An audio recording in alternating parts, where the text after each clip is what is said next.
peuple de Dieu, bonjour. Bienvenue à notre méditation et prière matinale du vendredi 27 octobre 2023 qui nous sort du livre de Ecclésiaste, chapitre 5, verset 4. Nous lisons au nom de Jésus.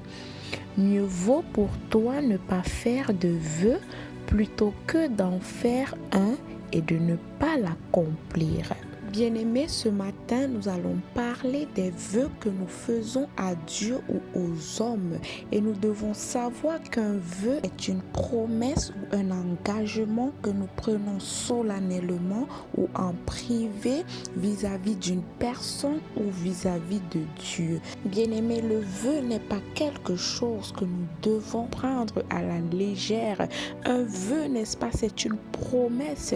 Et qui dit promesse dit accomplissement. Bien-aimés, ne soyons pas promptes à promettre, ne soyons pas promptes à prendre des engagements sans avoir au préalable réfléchi. Il faut éviter, n'est-ce pas, de faire des promesses lorsque vous êtes content, lorsque vous êtes dans la joie, parce que le diable rôde, il cherche qui il dévorera.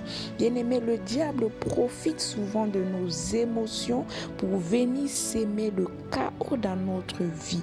Alors il est important, n'est-ce pas, avant de promettre, de réfléchir et de voir si notre promesse ou si notre vœu aura des conséquences nuisantes. La parole déclare dans Proverbes chapitre 20 verset 25 que c'est un piège pour l'homme que de prendre à la légère un engagement sacré et de ne réfléchir qu'après avoir fait le vœu. Lorsque nous lisons l'histoire de Jephthé dans le livre de Juges, nous voyons que avant, n'est-ce pas, de mener les Israélites au combat contre les Ammonites, il a fait un vœu à Dieu qui était celui, n'est-ce pas, de lui donner en holocauste la première personne qui viendrait à sa rencontre lorsqu'il aurait, n'est-ce pas, gagné le combat.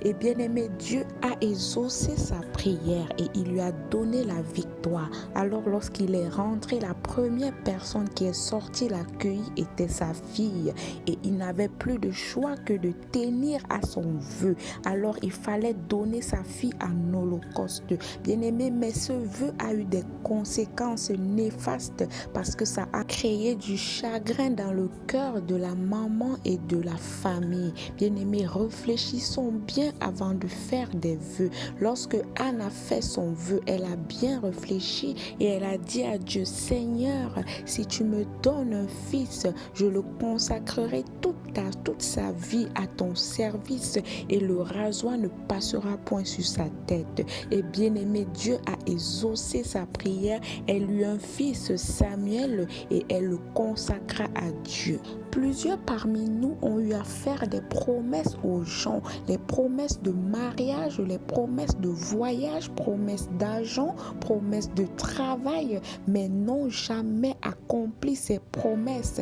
Et cela les a mis, n'est-ce pas, en conflit avec toutes ces personnes. Bien-aimés, ne sois pas prompte à prendre des engagements, ne sois pas prompte à promettre. Il faut être lucide, réaliste, logique lorsque tu promets quoi que ce soit à une personne, parce que notre langue a un pouvoir. Nos paroles, lorsqu'elles sortent, elles doivent retourner après avoir fait effet. Soyons prudents, bien-aimés, et prenons des engagements que nous pouvons respecter. Car en promettant sans réaliser, cela pourrait attirer sur nous des malédictions. Alléluia. Nous allons prier. Dieu de gloire, nous te rendons grâce encore pour cette parole qui nous enrichit ce matin. Merci pour ce réveil matinal. Prends soin de nous durant toute cette journée et veille sur notre week-end afin que, Père éternel, nous commencions notre nouvelle semaine en beauté. Au nom de Jésus, Amen. Excellent week-end à tous et à lundi.